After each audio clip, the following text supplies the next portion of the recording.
Mesdames et messieurs le jury, merci de nous faire l'honneur de votre présence. Nous ne présentons pas Madame Bouid-Gaguen, représentante de parents d'élèves, et Monsieur Roland, éducateur spécialisé au point écoute, qui sensibilise, entre autres, aux problèmes d'addiction, fidèle au poste depuis 2 ans. Merci à tous les deux de revenir. Si vous me permettez, cher Benjamin, je constate que vous commencez à être piqué à cet art qu'est l'éloquence. 3 petits nouveaux intègrent le jury et à qui nous souhaitons la bienvenue. D'une part, Madame Si, proviseure adjointe qui a accepté notre invitation et nous fait le plaisir d'être parmi nous. D'autre part, Monsieur Pled, professeur de mathématiques, s'il est connu pour sa maîtrise des chiffres, ne doutez pas de sa capacité à jouer avec les mots. Enfin, Euphrasie, membre élu du CVL, dont je profite de la présence pour saluer son succès à l'épreuve d'admissibilité au concours de Sciences Po Paris.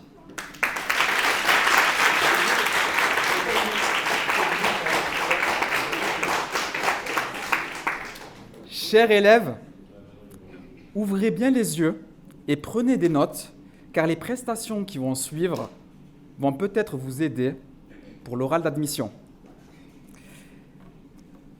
Hier, la barre a été placée haut et nous espérons qu'elle sera maintenue au même niveau, voire plus haut, pourquoi pas.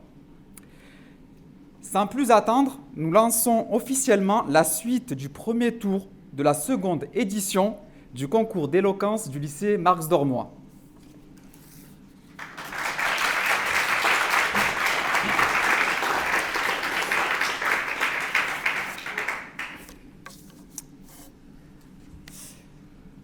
Doit-on mourir pour des idées?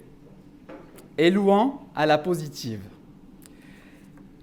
J'ignore si notre prochain candidat est prêt à mourir pour des idées. Ce dont je suis sûr, en revanche, c'est qu'une seule idée le hante depuis son sacre de l'année dernière. Conserver son titre. Si certains perçoivent chez Élouan un tempérament réservé, et à raison, je décèle également chez lui une humilité. Cette qualité l'a conduit à assister à tous les ateliers hebdomadaires quand d'autres, à sa place, s'en seraient passés. De plus, cette qualité l'oblige à respecter ses adversaires, à ne pas les sous-estimer, et les prestations d'hier lui donnent raison, l'avertissent. Car, même conscient de ses forces, Élouan sait pertinemment que les valeureux prétendants au titre n'hésiteront pas à le déchoir de son perchoir. Cher Élouan, je connais ta détermination à vouloir produire des discours engagés, aboutis et efficaces. C'est pourquoi je me suis permis de réserver un corbillard. Je crains que ta force de persuasion se soit retournée contre toi et que tu n'as d'autre choix que de mourir pour les idées que tu vas défendre aujourd'hui. Mesdames et messieurs, les membres du jury et cher public, préparez-vous à écouter l'oraison funèbre d'Élouan. Son adversaire, Sarah Kalissa, à la négative, vous répondrez que si elle a survécu à sa plus grande peur, qui est de prendre la parole en public, ce n'est pas pour mourir pour des idées. Sarah sans H ou Sarah K, comme je l'aime appeler pour la différencier de Sarah C, une autre candidate, a su nous toucher de par son courage, de par ses mots. À chaque fois, elle a su maîtriser son stress, poser sa voix et nous partager ses idées pertinentes. Si elle devait mourir pour les défendre, nous perdrions un élément incontestable et important de l'atelier. Or, nous nous sommes attachés, cher Monsieur Pinault, à nos têtes brûlées. Chère Sarah, le pire que je te souhaite, c'est que ton cauchemar se réalise. Accéder à la finale, monter sur la scène du théâtre Gérard Philippe, t'exprimer devant un jury de prestige et tordre enfin le coup à ton manque de confiance. Simple observatrice l'an passé, elle a décidé cette année de vaincre ses peurs en se présentant devant vous, cher jury, pour vous convaincre que c'est absurde de mourir pour des idées. Cher jury, cher public, veuillez accueillir notre premier duel comme il se doit.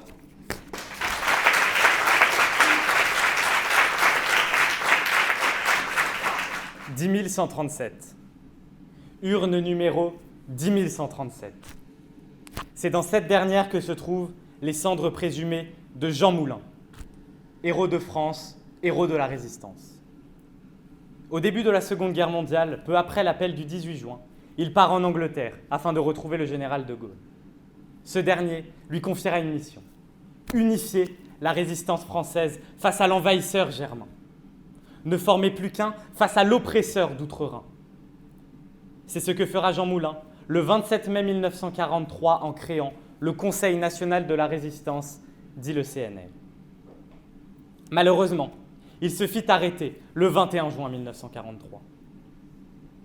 Attrapé, attaché, écroué, aliéné, attaqué, malmené, dégradé, molesté, frappé, persécuté, réprimé. Il était condamné. Il subit pire souffrance, sans jamais trahir la France. Le 8 juillet 1943, il meurt de ses blessures dans le train censé l'emmener en Allemagne.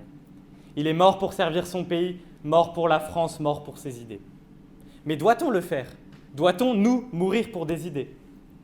Je le dis et je l'affirme, oui, il le faut. Il le faut quand il s'agit de défendre ou d'obtenir des droits. Lors de la Révolution française, par exemple, le peuple s'est soulevé contre l'autorité du roi, en toute connaissance de cause. Car s'opposer au roi, c'était à l'époque s'opposer à l'armée, s'opposer à Dieu lui-même. Les révolutionnaires étaient obligatoirement prêts à mourir pour leurs idées, tout simplement car ils ne pouvaient pas partir le matin se battre en espérant le soir revenir sain et sauf à la maison. C'est impossible.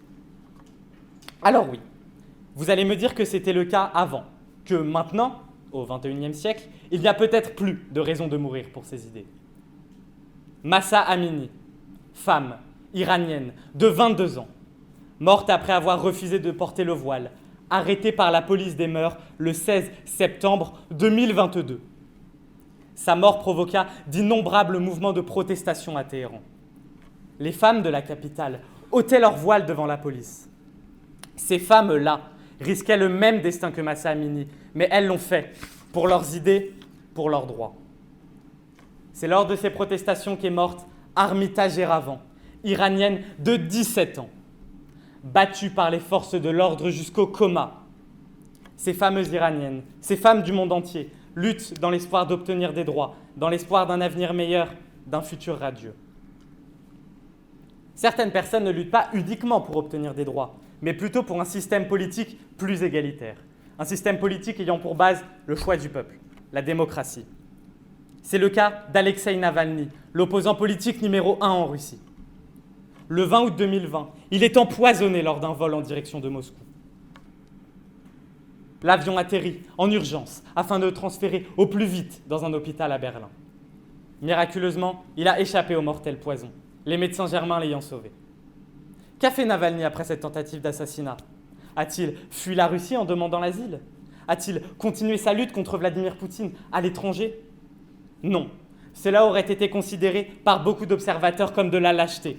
Navalny est retourné en Russie. À la sortie de l'aéroport, il s'est fait arrêter et enfermer dans une prison en Sibérie, dont il ne ressortira malheureusement que dans un cercueil le 16 février 2024. Cela était prévisible et pourtant il l'a fait, car sa vie avait moins de valeur que son combat. Il est mort pour des idées, mort pour la démocratie. Chère contradictrice, je vous ai vu grincer des dents, car peut-être pensez-vous à l'endoctrinement. Vous allez certainement me dire que les terroristes aussi meurent pour des idées. Ils meurent pour des idées qu'ils jugent bonnes. Mais ne vous y méprenez pas. Ces idées ne sont bénéfiques pour personne, si ce n'est pour eux-mêmes. Contrairement aux résistants qui meurent afin de libérer leur pays du courroux nazi, les terroristes, eux, meurent afin de s'assurer une place au paradis. Leur but est de tuer le plus de mécréants possible et non pas d'apporter des libertés ou de garantir l'application des droits humains.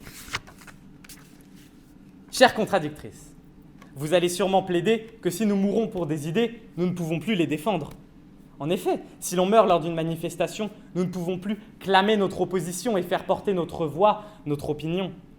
Mais ne serait-ce pas là l'ultime preuve de notre dévouement envers une idée? Mourir pour celle-ci permet de montrer que nous sommes véritablement prêts à tout pour cette dernière. Car si nous ne sommes pas prêts à tout pour celle-ci, que vaut-elle réellement? Lorsque l'on meurt pour des idées, on devient alors un exemple et une inspiration pour les personnes qui se battront pour cette cause.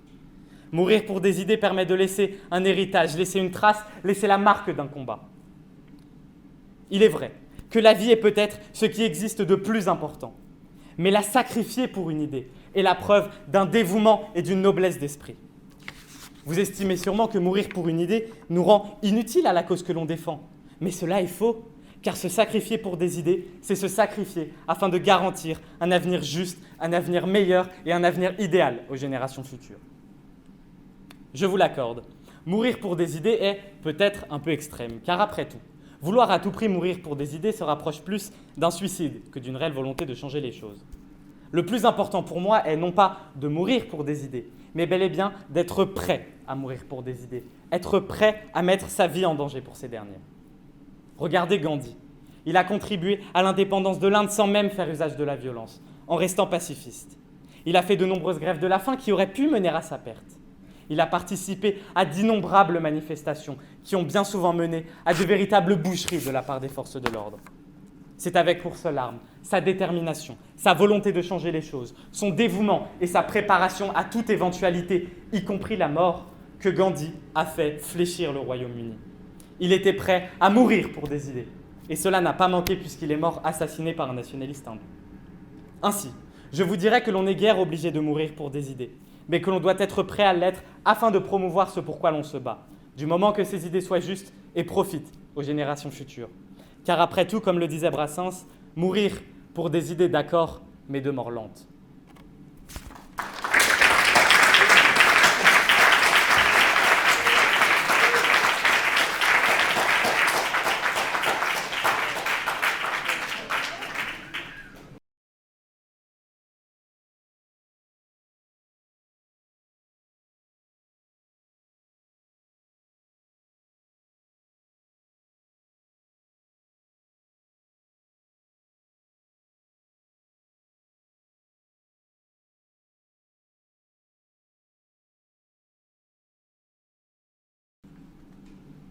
Guerre du Pacifique. 25 octobre 1944. Bataille du golfe de Leyte. Première apparition des kamikazes dirigés par le lieutenant Yukio Seki. Les Mitsubishi approchèrent de la cible et foncèrent délibérément dans l'USS Saint-Loup. Le Mitsubishi du lieutenant Seki s'écrasa sur le pont d'envol et l'unité Shikishima fit exploser le porte-avions d'escorte. Cette attaque avisa beaucoup de dommages au navire qui coula une demi-heure plus tard. Yukio Seki et les kamikazes moururent. C'est un acte d'honneur pour leur pays, pour leur empereur et de sacrifice. Environ 2514 kamikazes ont perdu la vie. Malheureusement, leurs attaques suicides n'ont pas été assez efficaces pour empêcher la capitulation du Japon le 2 septembre 1945.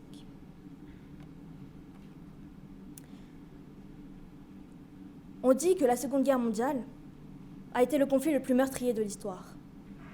C'était une période sombre. Nous le savons.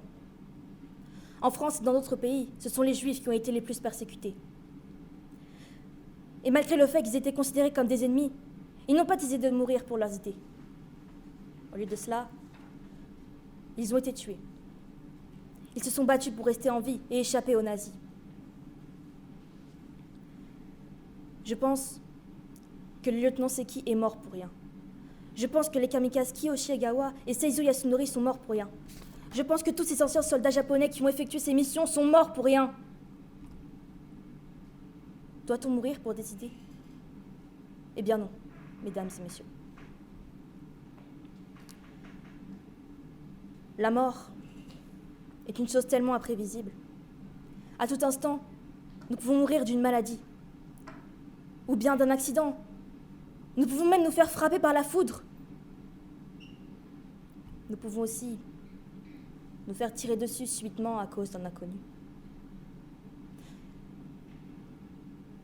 Vous savez, je me suis toujours demandé pourquoi les humains s'entretuaient. Et j'ai pensé à plusieurs raisons. Une en particulier. Notre fierté. Les humains sont trop fiers pour avouer leur tort. Ils veulent avoir raison. C'est pour cela que certaines personnes meurent juste parce qu'ils osent parler.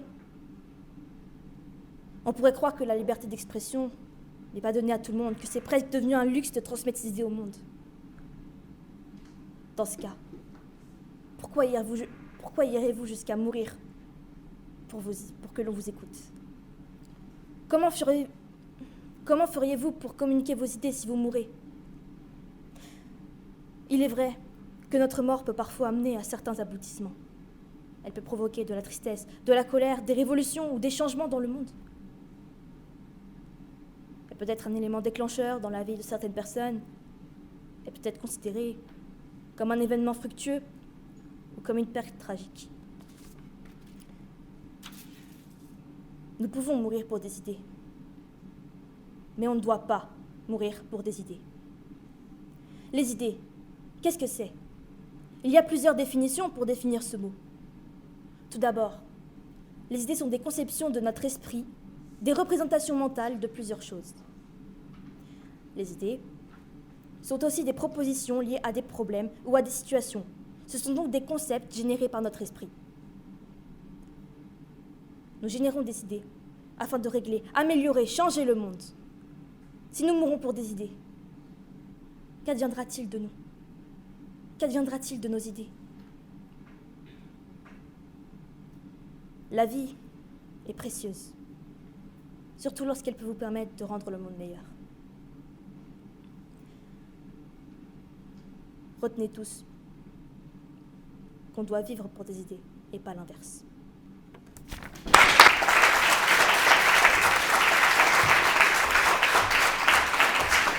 Ça devient de plus en plus difficile pour moi de passer après ça, en fait. C'est compliqué. Mais je vais faire de mon mieux. Ouh.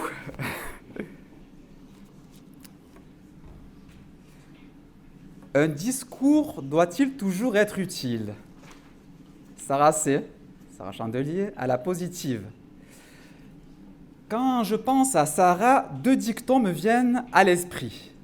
D'abord, celui qui dit que la parole est d'argent et le silence est d'or.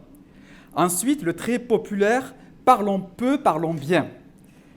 De fait, elle pourrait faire sienne la devise de l'OM « droit au but ». Vous l'aurez compris, chez Sarah, le superflu n'est pas une option. C'est inutile, il ne doit pas être. Désireuse de devenir avocate, elle commence d'ores et déjà à fourbir ses armes de rhéteur pour plaider un jour dans les tribunaux en faveur des causes qui lui tiennent à cœur. Nul doute que dans les futurs prétoires qu'elle va arpenter, sa prestance, sa voix, ses silences éloquents et ses arguments vont incontestablement faire pâlir de peur ses consoeurs et ses confrères. Qu'on soit clair, Sarah est prête à en découdre, prête à asséner le coup fatal à ses adversaires, prête à effacer le sourire sur le visage de ses concurrents. Dans Hunger Games, l'on te dirait que, puisse le sort être favorable, force est de constater qu'en piochant ce sujet à la positive, il l'a été, tant ce dernier te représente. Ainsi, n'ayant jamais un mot plus haut que l'autre, Sarah va tenter de vous convaincre qu'un discours doit être toujours utile. J'espère qu'elle aura trouvé mon discours utile. Lilian à la négative. À l'inverse, son adversaire, quant à lui, a beaucoup de choses à dire et n'a pas peur de les dire. Si telle chose ne lui plaît pas, il le dit. Si tel prof ne lui convient pas, il l'exprime. Lilian a un emploi du temps qui lui permet de venir à l'atelier seulement la moitié du temps. manquant par cette occasion la quasi-totalité des notions théoriques indispensables à l'acquisition des compétences fondamentales de l'art oratoire. Il aurait pu quitter le navire de l'atelier, à l'image de tous ses camarades de terminale. C'est mal le connaître. Sa détermination sans faille lui donne une totale légitimité pour se présenter devant vous. En tant que fiefé joueur d'échecs, il sait trop bien que la partie peut se gagner en positionnant les pièces au bon endroit et au bon moment. Son objectif, mettre échec et mat ses adversaires, alors même que le sort ne lui était pas favorable. Lilian, parce que sa nature volubile, va tenter de vous démontrer que l'on peut discuter de tout et de rien. Et au fond, ce n'est pas grave. Allions l'utile à l'agréable, vous dira-t-il peut-être. Voire mieux, délaissons l'utile pour lui préférer l'agréable. Au diable l'utilité. Un tonnerre d'applaudissements pour ces deux candidats que leur sujet oppose, mais pas seulement. Le devoir. Le devoir peut paraître une idée assez abstraite pour certains d'entre nous. Alors laissez-moi vous le présenter. Le devoir désigne ce que l'on doit faire selon la morale, la loi, les convenances ou bien les circonstances. C'est une obligation générale qui guide la conscience et peut prendre bien des formes différentes. Et parce qu'il me semble que c'est notre devoir, en tant qu'orateur, de faire passer des messages, et parce que c'est le but de l'éloquence, je suis ici ce soir, en ces circonstances. Qu'il soit utile à l'orateur ou bien à l'auditoire, un discours se doit d'être utile, et je suis persuadée qu'il l'est. Un discours est beaucoup plus que quelques mots sifflotés en l'air et sans grand intérêt. Il nous réunit tous ce soir, certes dans le stress pour certains, moi, mais dans la joie. C'est de cette joie dont nous avons tous besoin. Que ce soit pour savoir si nous devons arrêter d'exiger, si l'on peut triompher de la mort, ou bien s'il faut mettre le lait avant ou après les céréales, le discours nous apprend et nous enrichit. Le discours fait naître le débat et les discussions en tout genre. Laissez-moi vous raconter une histoire très courte. Une amie à moi a commencé l'éloquence et l'art oratoire il y a moins d'1 an, et honnêtement, je ne connaissais pas plus angoissée qu'elle. On sentait le tremblement dans sa voix et sa difficulté à parler devant un public. Vous savez, ce moment où on déglutit et on se rend compte que l'assemblée devant nous est suspendue à nos lèvres.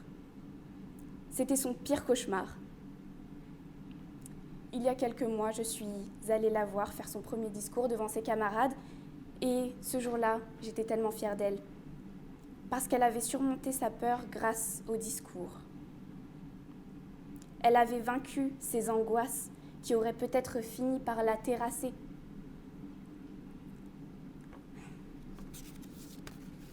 Que ce soit pour la révolution ou l'apaisement des foules, le discours est et doit toujours être utile.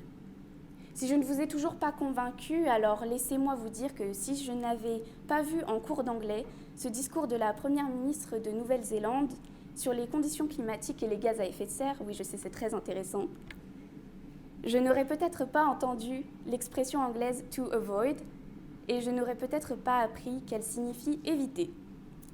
Alors pour éviter toute confusion, soyons clairs, votre utilité ne sera peut-être pas la mienne. Peu vous importe de savoir que j'ai appris l'expression « to avoid », mais cela m'a été utile. Nos paroles sont précieuses, nos paroles sont nécessaires, et que vous soyez d'accord ou pas avec le fait que l'école de 8h à 18h pour tous les collégiens, ça pourrait éviter la délinquance. Le message est passé et le débat est né.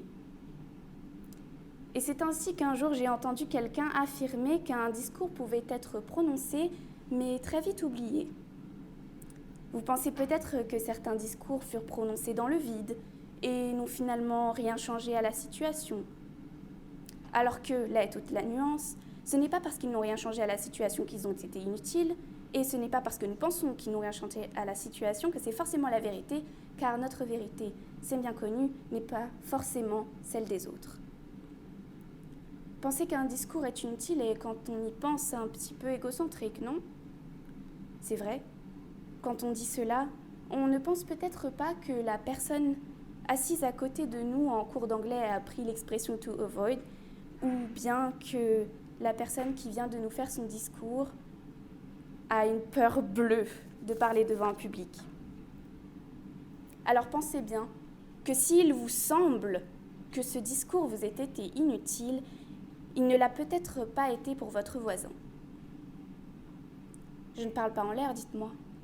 Je ne parle pas dans le vide depuis tout à l'heure. J'espère que mes paroles vous atteindront et provoqueront en vous certaines choses, qu'importe soient-elles. J'aimerais que mon discours vous touche, vous embrasse ou vous embrase, peu importe, mais qu'il suscite en vous quelque chose.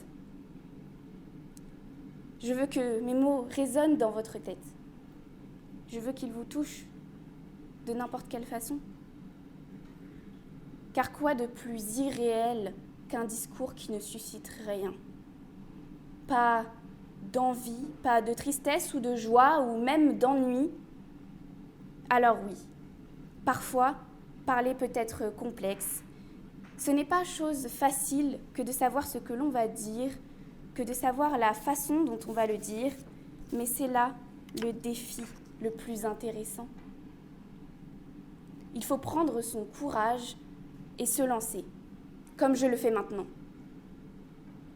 Le discours est utile pour vous. Le discours est utile pour moi. Le discours est utile pour eux. Alors, prenez ce que je viens de vous dire pour vrai ou faux. Peu m'importe finalement que vous soyez en accord avec mon point de vue ou mes opinions. Ce que je souhaite, ce que j'aimerais vraiment, c'est que vous rentriez ce soir chez vous, en ayant appris, en ayant réfléchi, en ayant observé, en ayant ri peut-être, en ayant remarqué simplement. Et à partir de là, seulement à partir de là, ce soir, j'aurai accompli mon devoir.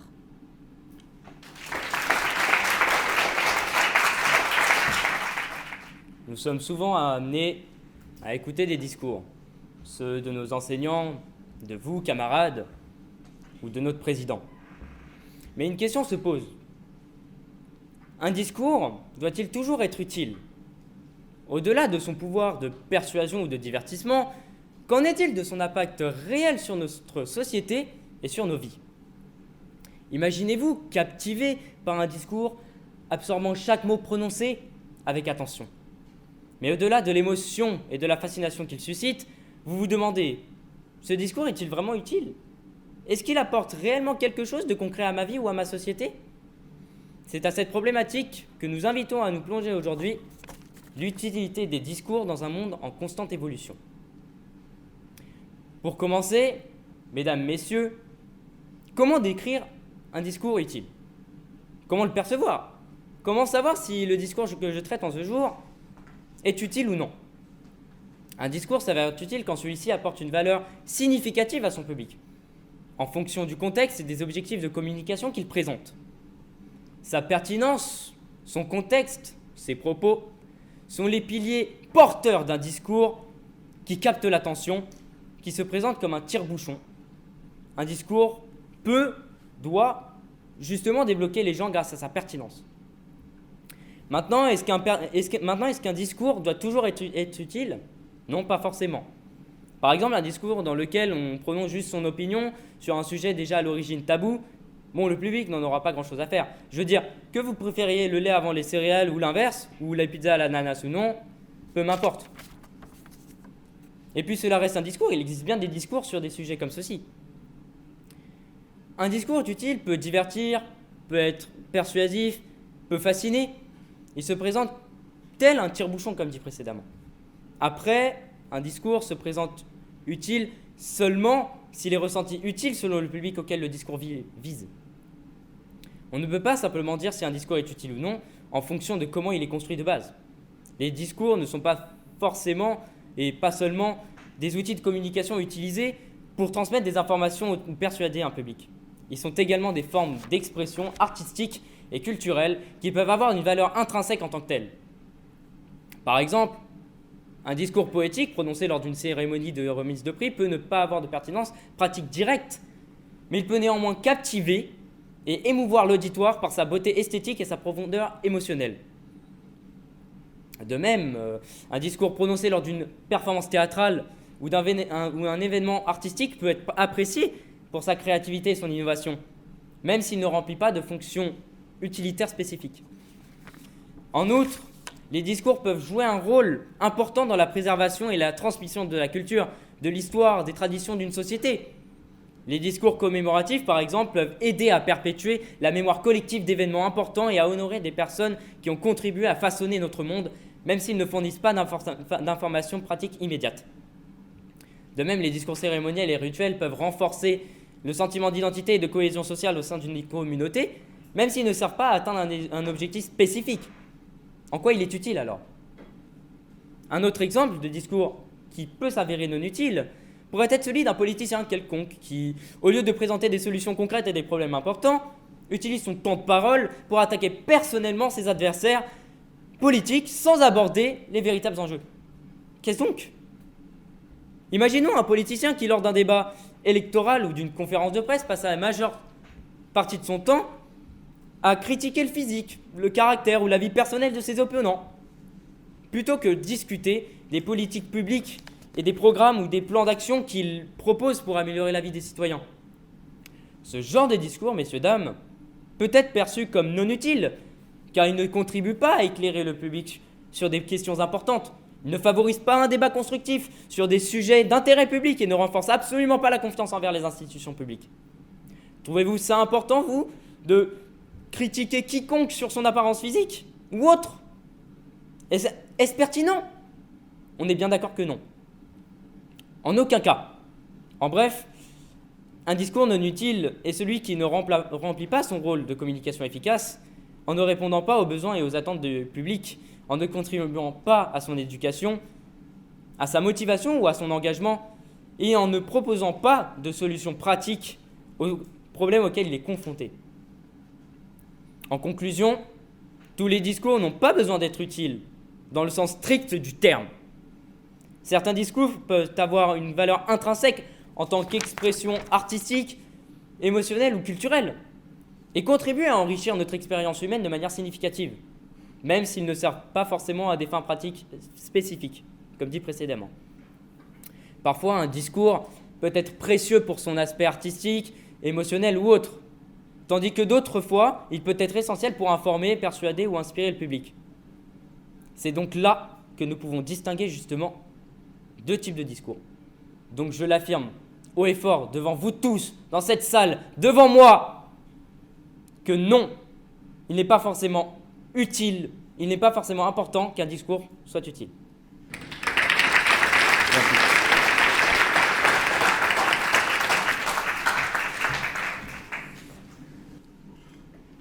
Faut-il rêver d'un autre monde ?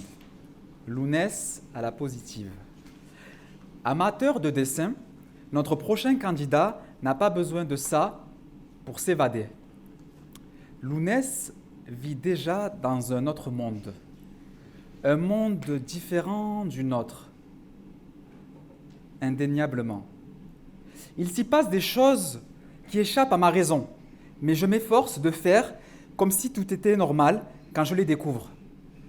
Je vais vous donner quelques exemples. De 1, il vit sous tutelle, non pas de ses représentants légaux, mais celle de Dania, qui prend en charge sa communication pour toutes les questions qui relèvent de l'atelier et bien plus. De 2, il peut arborer une tenue légère par un temps glacial, dans le plus grand des calmes. De 3, il a une particularité qui peut l'amener à sillonner les mers. Dans un autre monde, le chapeau de paille aurait apprécié te compter dans son équipage. Ainsi, Lounès vit dans un monde à part. Il n'empêche que ses interventions lors de l'atelier sont très souvent terre à terre et pertinentes. Cher Lounès, quel monde vas-tu présenter à notre jury pour le convaincre que le nôtre n'apporte plus satisfaction et qu'il faut en rêver, et qu'il faut rêver d'un autre, voire le changer. Darnika a la négative. Son adversaire est également une passionnée de dessin. Si elle le pouvait, elle dessinerait sur les tableaux du lycée. Bon, ça, c'est déjà fait. Sur les murs du lycée, sur les sols, bref, sur toutes les surfaces, sur tous les supports. Car pour Darnika, c'est un moyen de pouvoir exprimer sa fibre artistique. Avec son pinceau et ses feutres, elle pourrait évidemment créer un autre monde, un monde plus parfait, plus en adéquation avec son idéal de vie. Mais non, le choix de Darnika, c'est la volonté d'employer son talent pour dénoncer les travers de notre société et les atrocités de notre monde. Elle ne détourne pas le regard. Au contraire, elle nous invite à regarder la réalité en face. J'en ai pour preuve le visage de cette femme battue par son conjoint qu'elle a dessiné spécialement pour la journée internationale contre les violences faites aux femmes. Ce dessin gravé dans ma mémoire m'accompagne au quotidien, telle une injonction à ne pas oublier. Non contente de cette force qu'elle a rejoint cette année l'atelier d'éloquence pour acquérir la force des mots en plus de celle des images. Cher jury, Darnika va vous peindre avec des mots éloquents la nécessité de vivre pleinement dans notre monde et de cesser les rêveries utopistes. Un tonnerre d'applaudissements pour notre duel de dessinateurs.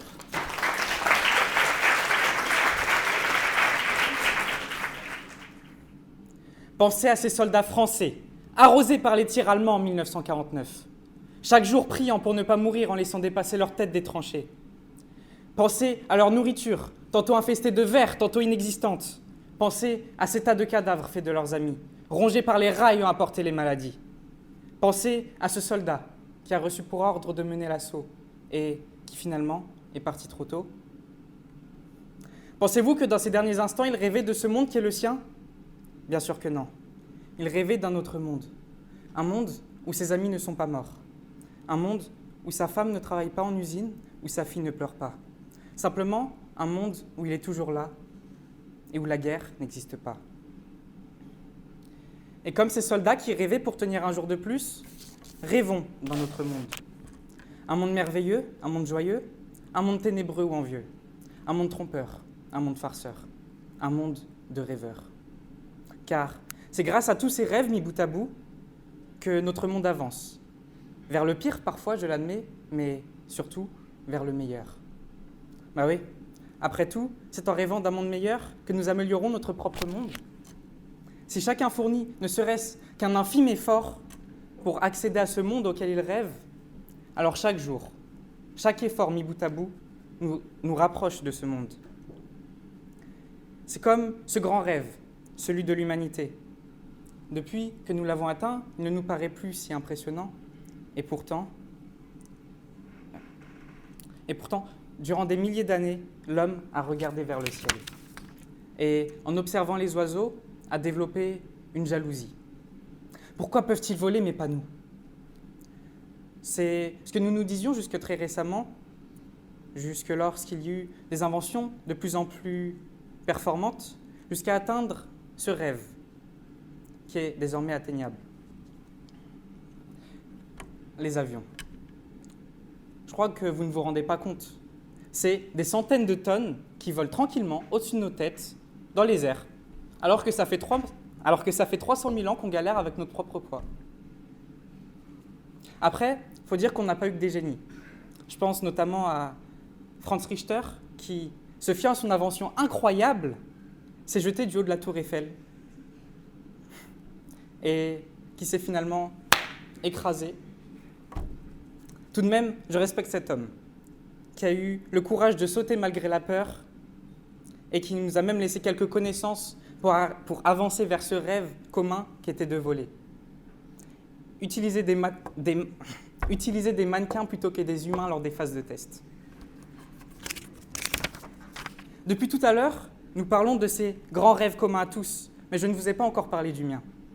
Dans mon monde, la famine n'existe pas, car dans mon monde, l'air, la terre, que dis-je, l'univers n'est fait que de nourriture. Les cailloux sont des chouchous, les montagnes des choux, parfois à la crème, on a plutôt tendance à les appeler volcans. Le soir, lorsqu'on se regroupe autour d'un feu, on n'apporte pas de chamallow. Pourquoi faire? On peut manger le feu. D'ailleurs, je vous conseille de l'allumer avec du bois de sapin, ça a meilleur goût. Et passant par là, que diriez-vous d'utiliser une pile ou une batterie pour assaisonner avec un peu d'électricité? Ça rajoute un petit goût épicé, comme du paprika torréfié. Comme vous le voyez, ce n'est pas un rêve réalisable. On pourrait même le qualifier d'étrange. Et pourtant, c'est la vision de ce monde qui me motive quand je suis au plus bas. C'est cette vision qui me fait avancer. Car dans un monde où la guerre fait rage, dans un monde où la famine est omniprésente, dans un monde où les civils sont attaqués par les rats de marée que sont les armées, même les rêves les plus futiles peuvent nous procurer la force d'un missile.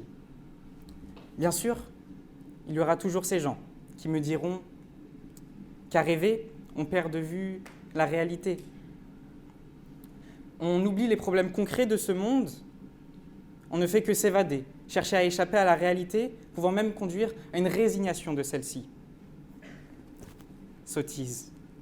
Rêver d'un autre monde, ce n'est pas abandonner les problèmes de la réalité, mais plutôt les utiliser comme source d'inspiration pour agir. En envisageant un monde meilleur, nous sommes motivés à identifier les changements nécessaires et à œuvrer activement pour les concrétiser. De plus, ce rêve nourrit notre espoir critique, nous incitant à remettre en question les injustices de notre société et à rechercher des solutions novatrices. Plutôt que d'échapper à la réalité, imaginer un autre monde nous permet de faire face aux difficultés de la vie en cultivant l'espoir, la détermination pour un avenir meilleur. Mesdames et messieurs, les jurés, je vous demande maintenant de fermer les yeux et de m'accompagner dans un autre monde. Imaginez-vous dans un monde où les canons tirent des confettis, où les grenades éclatent en bulles de savon et où les soldats échangent des câlins au lieu de balles. Un monde où les tranchées sont transformées en pistes de danse et où les rats sont dressés pour jouer au Scrabble. Dans ce monde, les uniformes militaires sont remplacés par des pyjamas rayés, les ordres de l'état-major par des séances de yoga et les champs de bataille par des terrains de beach-volley. Imaginez un instant un général en train de distribuer des cookies et des diplomates réglant leurs différences autour d'une battle de danse classique. Bien sûr, ce monde peut sembler un peu farfelu, mais rappelez-vous que parfois, un grain de folie permet de semer les graines du changement. Comme lorsqu'un fou a annoncé que la Terre tournait autour du Soleil et qui fut exécuté. Bien sûr, maintenant nous savons que la Terre tourne autour de Dania. Alors, pourquoi ne pas rire un peu au milieu de cette absurdité qu'est la réalité et rêver d'un monde où l'humour est notre meilleure arme contre la violence et la haine? Après tout, comme le dicton le dit, mieux vaut mourir de rire que de mourir à la guerre. Alors, rêvons tous ensemble d'un monde où la paix est aussi contagieuse que le rire d'un enfant.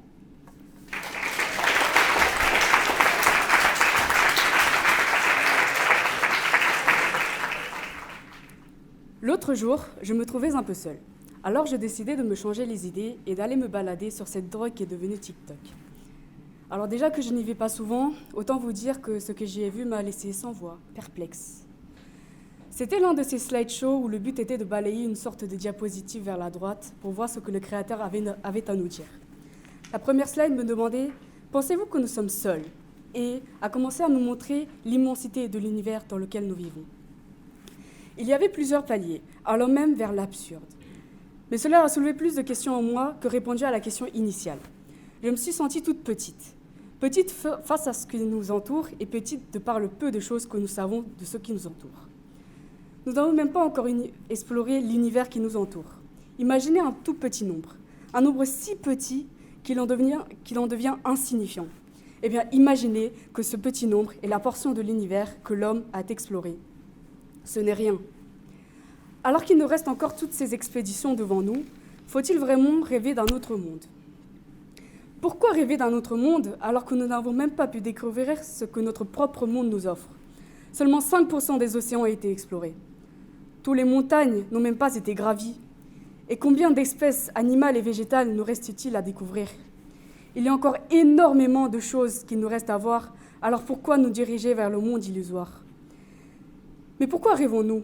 Pour fuir, s'enfuir, ne jamais revenir, vivre dans une illusion qui ne représente en rien la réalité ? Quel sera votre ressenti lorsque la vérité va vous rattraper ? Imaginez que vous faites le plus beau des rêves, que dans votre rêve, votre amour vous dit « je t'aime », que vous obtenez le diplôme que vous prisez tant, que vous vivez dans le plus grand des manoirs. Au milieu de la nuit, dans vos rêves les plus profonds, vos désirs les plus intenses prennent forme dans un infini champ des possibles. Mais le matin, quand vous allez vous réveiller, que vous allez vous rendre compte que tout ceci n'était que factice, que tout ceci n'était que dans votre tête, vous aurez cette sensation d'insatisfaction, de manque et surtout de tristesse. Laissez-moi vous raconter maintenant une autre histoire. 27 décembre 2023, dans le salon plongé dans la pénombre, ma fratrie et moi redécouvrions les vidéos de Feldup. Tous les 4 sous notre couette, à l'abri du froid, nous regardions sa vidéo du 20 novembre 2019 qui racontait l'histoire d'un homme qui sort un peu des normes. L'utilisateur Reddit répondait au nom d'Anonymous, que je vais sobrement surnommer H. Lorsqu'il était à l'université, H marchait là où un joueur de rugby voulait conduire sa voiture. À cause de ce petit différend, le joueur de rugby est descendu de son véhicule et a agressé H, qui est alors grièvement blessé. Fort heureusement, il est soigné et retrouve une vie normale. Il rencontra une femme qu'il essaya de séduire pendant 2 ans. Il réussit à la charmer, ils se marièrent et 2 ans plus tard, ils eurent une fille et quelques années plus tard encore, un garçon. H et son fils entretenaient une relation fusionnelle. Il aimait très fort sa famille, son travail et surtout sa vie qui allait pour le mieux. Mais un jour, alors qu'il était chez lui, en train de travailler, il vit sur son bureau une lampe qui attira son attention. Cette lampe était étrange car on aurait dit que les perspectives étaient inversées. Il en devint tellement accro qu'il se mit à fixer cette lampe pendant 3 jours. 3 jours où H ne mangeait plus, ne dormait plus, ne sortait plus de sa chambre. Il était tellement accro que sa femme, effrayée de cet état de transe, prit ses enfants et se barra de la maison. Soudain, H ressentit une douleur insoutenable. Tellement insoutenable qu'au moment où il ouvrit ses yeux, il se rendit compte qu'il était toujours allongé, là où le joueur de rugby l'avait frappé. Cette vie était fausse. Sa femme était fausse. Ses enfants étaient faux. Cette vie parfaite était fausse. Évidemment, lorsqu'il s'est réveillé, il a voulu revoir sa femme qui n'a jamais existé, pour rappel. On n'en sort jamais indemne de cette expérience. H a une dépression. H a une dépression, il ne croyait en plus rien, parce que le monde qu'il avait imaginé était bien plus que la dure réalité qui l'avait rattrapé. Revenir dans notre monde, après être entré dans un monde certes faux, mais parfait, a réellement l'effet d'une gifle. Voyez-vous le vice ? Parfois, l'idée de se changer un peu les idées, de fermer les yeux, de fuir la réalité, même en temps de guerre, peut paraître séduisante, mais lorsque vous ouvrez les yeux et que vous regardez le monde qui s'offre à vous, ne voyez-vous pas qu'il y a un mur qui sépare le réel du fictif ? Ne voyez-vous pas que ce que vous avez imaginé est faux, que cela ne représente en rien votre imagination ? Comme le dit très bien le papa de Vaiana, nous avons la noix de coco, les arbres et les fruits, profitons de ce paradis. Alors pourquoi aller vers le monde fictif alors que nous avons déjà tout ça devant nous? Lorsque nous avons tant de choses à explorer et surtout en face du danger qui nous guette, pourquoi aller vers le monde illusoire? Nous faisons tant d'efforts pour créer, imaginer et donner vie à d'autres mondes sous forme de livres, séries ou même jeux vidéo. Mais pourquoi ne mettrions-nous pas ces mêmes efforts pour notre monde qui nous entoure? Car après tout, selon le Petit Prince, nous n'héritons pas de la terre de nos ancêtres, nous l'empruntons à nos enfants.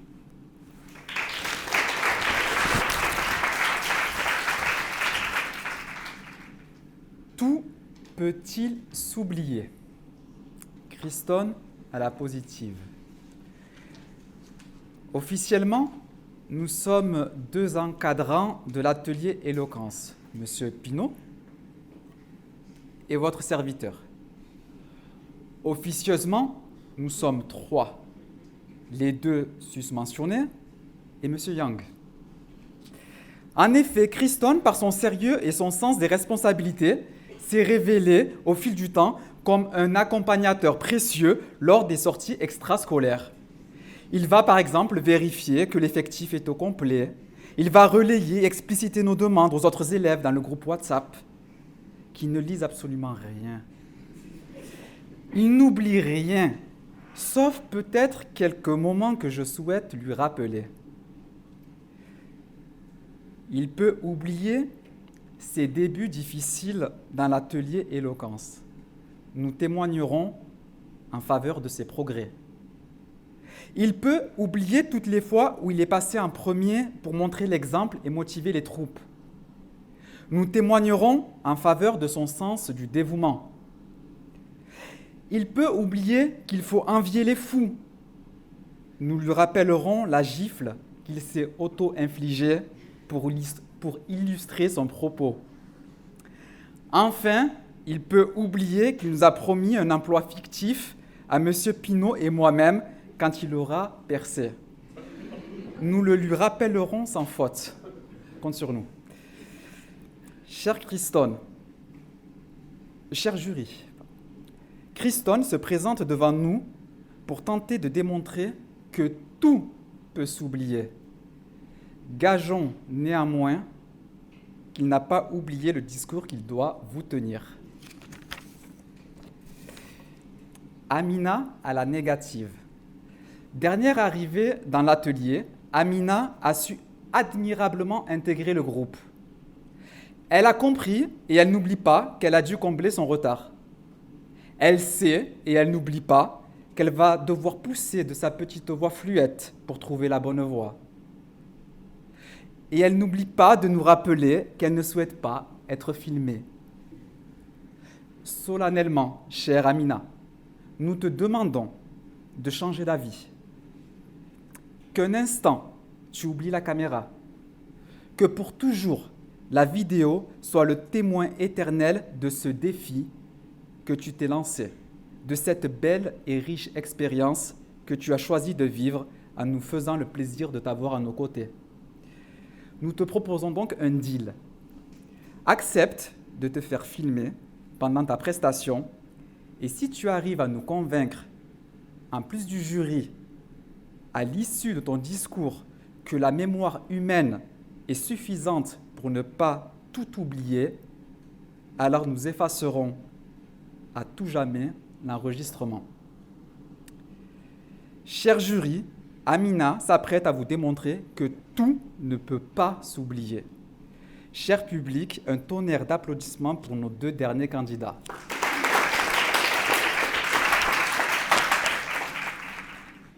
6 octobre 2004, sortie sur grand écran du film Eternal Sunshine of the Spotless Mind.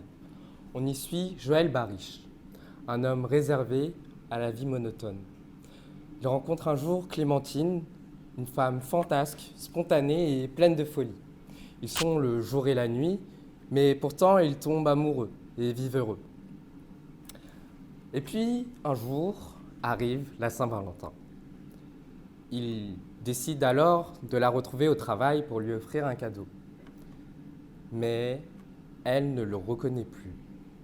Pire encore, elle a un autre homme dans sa vie. Anéanti, il découvrit qu'elle a en réalité effacé toute trace de leur relation ou de lui, de son esprit.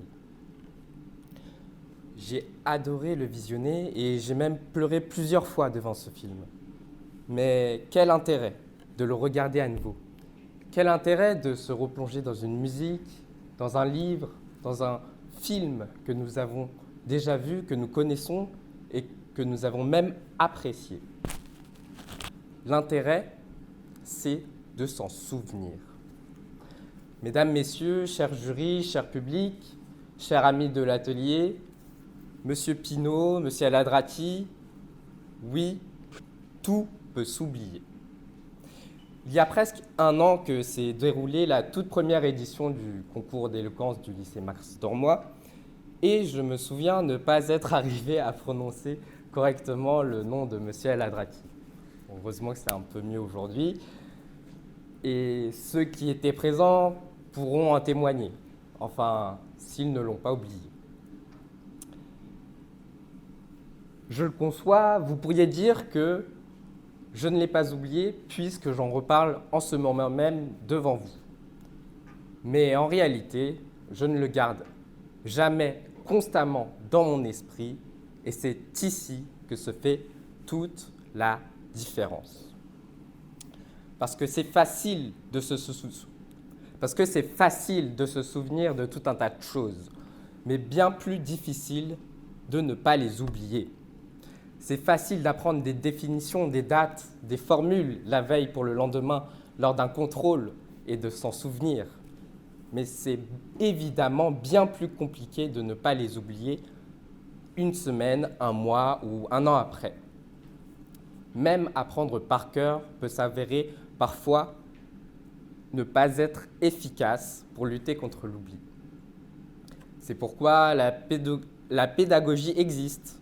Le fait d'expliquer et répéter plusieurs fois, de façon différente parfois, afin de mieux comprendre, d'intérioriser et d'intégrer des connaissances ou des compétences durablement et de ne pas les oublier.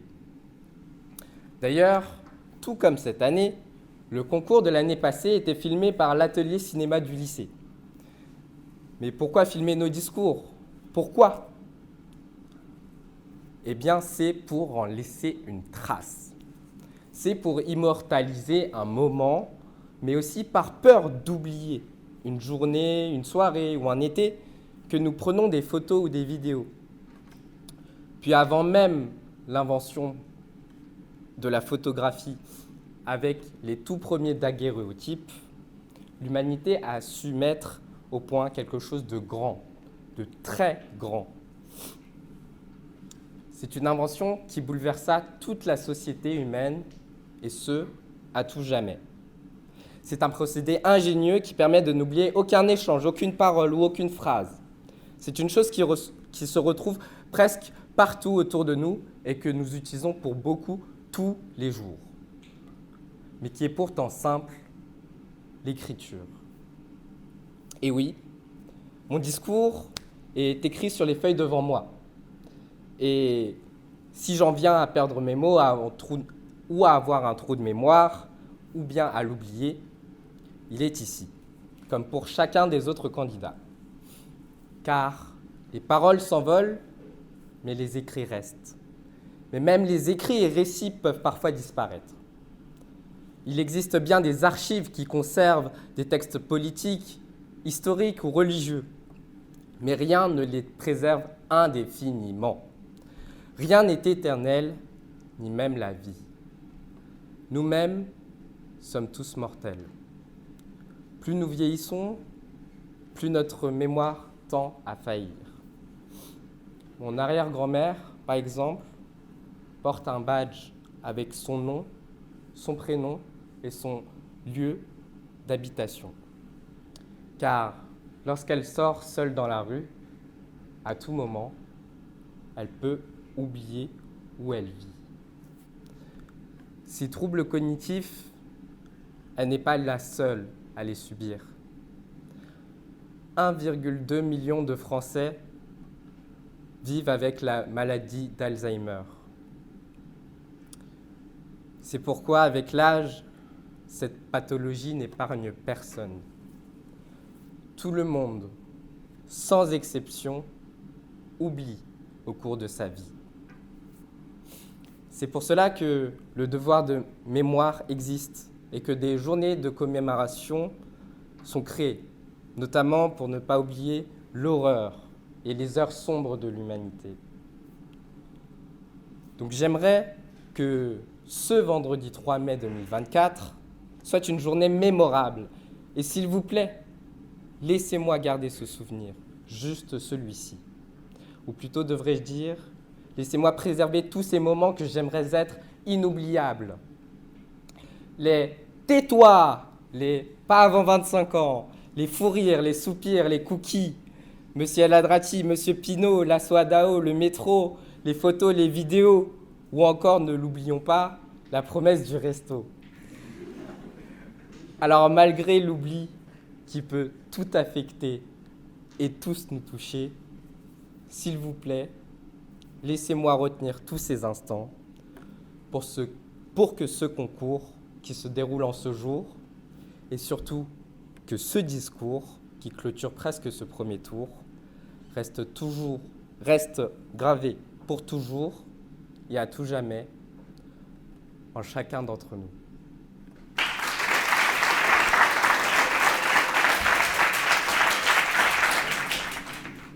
Naël a violé Sarah. Mesdames et messieurs, chers jurys, chers publics, 10 minutes. 600 petites secondes. 600 microscopiques secondes pour que toute la vie de Sarah soit réduite en poussière. Et ces poussières-là ont été bien évidemment balayées, nettoyées, lavées par Naël, son mari.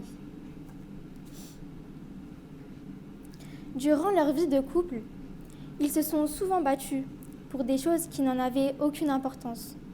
Mais ce jour-là, Naël a complètement disjoncté. Sarah ne sait donc pas pourquoi. D'ailleurs, son comportement est passé de gentil petit agneau à grand méchant loup. Sarah lui cherche des excuses parce qu'elle est aveuglée par l'amour. Mais il est inexcusable. Son acte est inexcusable. Elle ne peut pas trouver d'excuses sur ce qui lui a fait subir ces 10 dernières minutes. Elle songe. Elle pense, elle repense, elle s'interroge pour lui trouver une excuse. Mais en vain. Elle parvient donc à conclure que l'acte féroce, atroce de son mari ne peut donc pas s'oublier. Les souvenirs sont ancrés dans nos cerveaux, ce qui est presque impossible de ne pas oublier une situation gênante, voire humiliante. Imaginez-vous, par exemple, dans une situation où vous tombez par terre devant des milliers et des milliers de personnes et que tout le monde se tape un fou rire. Il y a certaines personnes qui vont me dire que on peut facilement oublier cette situation et qu'il y a pire. Mais pour ma part, si vous oubliez cette situation, c'est que soit vous êtes un pro, soit une personne sans gêne, soit une personne pas normale ou sans émotion. Mais bon, on est tous d'accord qu'on ne peut pas oublier une situation gênante, voire humiliante. Enfin, pour certains. L'histoire avec un grand H ne peut pas s'effacer, parce qu'elle s'est produite. Comme les guerres qui se sont succédées au fil des siècles, des années, des époques. La Première Guerre mondiale, la Seconde Guerre mondiale ont profondément marqué la mémoire de tous. À cause des massacres qui ont perduré, à cause de la famine qui a ravagé les contrées, à cause de nous, hommes, qui avons provoqué ces guerres. Alors non, non, non, non, tout ne peut pas s'oublier. Les connaissances acquises tout au long de notre vie sont rarement oubliées. Par exemple, des leçons apprises par cœur la veille d'un contrôle, à ne pas reproduire bien sûr, mais c'est à vos risques et périls. Je parle ici en conséquence de cause. Enfin bref, tout ce que vous avez appris ne peut pas s'oublier.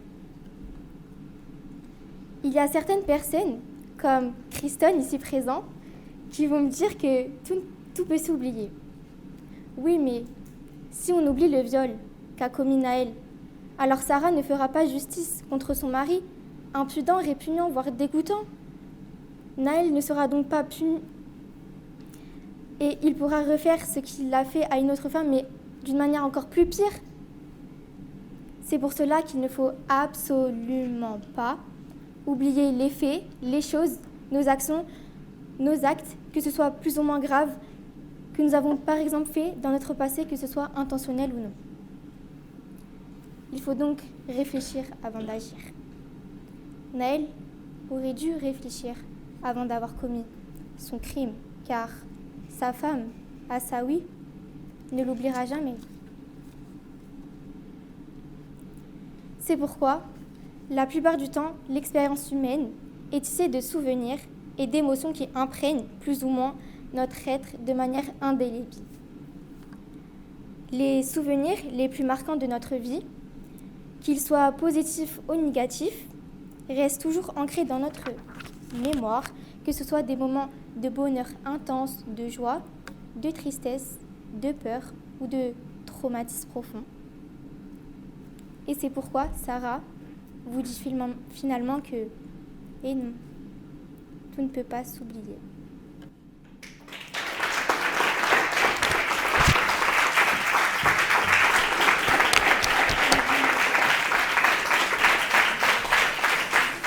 Merci à... Merci. On souhaitait déjà remercier le jury d'avoir joué le jeu. Encore merci. La tâche va être extrêmement difficile, extrêmement. Bon courage à vous. Honnêtement, je ne changerai pas ma place. Démerdez-vous.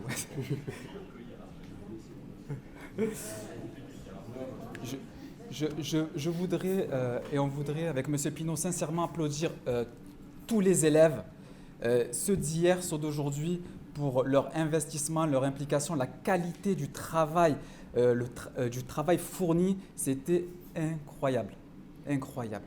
Je pense qu'on peut les applaudir.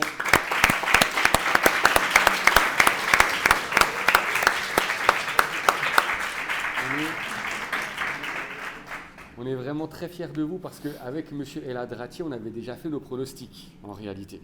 On s'est dit, lui, c'est sûr qu'il ne passe pas. Lui, c'est sûr qu'il va arriver en finale. Elle va réussir. Elle va rester chez elle. Mais vous avez réussi à faire déjouer nos pronostics. Et c'est pour ça qu'encore une fois, et avec une vraie sincérité, on est vraiment content de ne pas être à votre place. Et même si nous avons lancé cet atelier, tout le mérite vous revient à vous. Parce que vous avez été présents tout au long de l'année, tous les jeudis, en plus de votre emploi du temps de 16h à 18h, vous avez fourni un travail considérable. Et aujourd'hui, à travers la vidéo, et comme ça on ne pourra pas l'oublier, ça c'est sûr et certain, vous pourrez regarder ce que vous avez fait, et ce que vous avez fait, vous devez en être fiers, de la même manière que nous on est fiers de vous.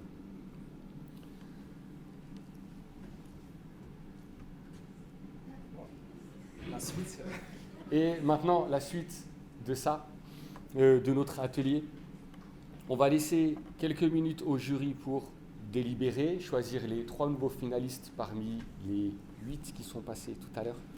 À la suite de ça, on découvrira tous ensemble les 6 finalistes qui s'opposeront ensemble donc, au théâtre Gérard Philippe de Champigny-sur-Marne. On communiquera, pour éviter que vous oubliez encore une fois, via Pronote, en vous envoyant des invitations. Et voilà, je pense qu'on a fait le tour. J'ai rien oublié. Ok. Je pense qu'on peut applaudir une dernière fois tous les élèves. Merci à tous.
Bon. Alors, pardon. Allez-y. On ne s'est pas concerté, c'était pas prévu. Non, effectivement. Bonsoir à tous. Je tenais simplement à vous remercier. J'ai passé un excellent moment. On m'avait prévenu, mais je ne m'attendais pas vraiment à autant d'émotions. Merci pour cette belle prestation et merci vraiment pour tout ce que vous nous apportez aujourd'hui. Du coup, c'est un moment difficile, je pense, pour les élèves, surtout ceux qui étaient là à notre place. Donc, les candidats sont... Alors, avant, déjà une bonne nouvelle. Pas pour tous, peut-être, mais on a demandé, il y aura plus de qualifiés que prévu. Il y a un ou une qui a été repêché d'hier, et il y en a un en plus aujourd'hui, ou une, vous allez voir. Et rajouter, pour compléter ce qu'a dit Madame Si, j'ai eu la chance, moi, de participer à en tant que public et jury, à des concours d'éloquence au niveau université, faculté, école d'avocat, comme vous avez fait. Et je pense que vous n'avez pas grand-chose à leur envier, voire inversement. Franchement, c'était impressionnant. Donc, encore bravo. Alors, on va donner là dans l'ordre, hein, c'est pas l'ordre, c'est pas un classement, hein. C'est, on les a mis comme ça. Alors, la première, c'est Damien. Qui est-ce qu'il y a pu se lever? Vous n'étiez pas là. Merci. Hop. Armand.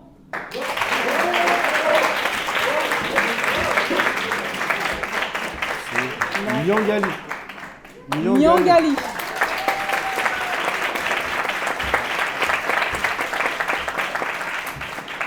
Roger.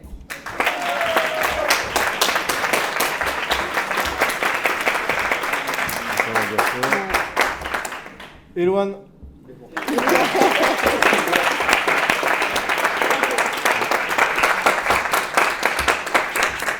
Tristan.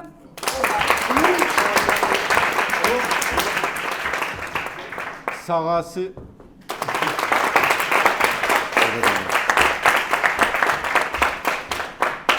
Et la dernière, Darnika.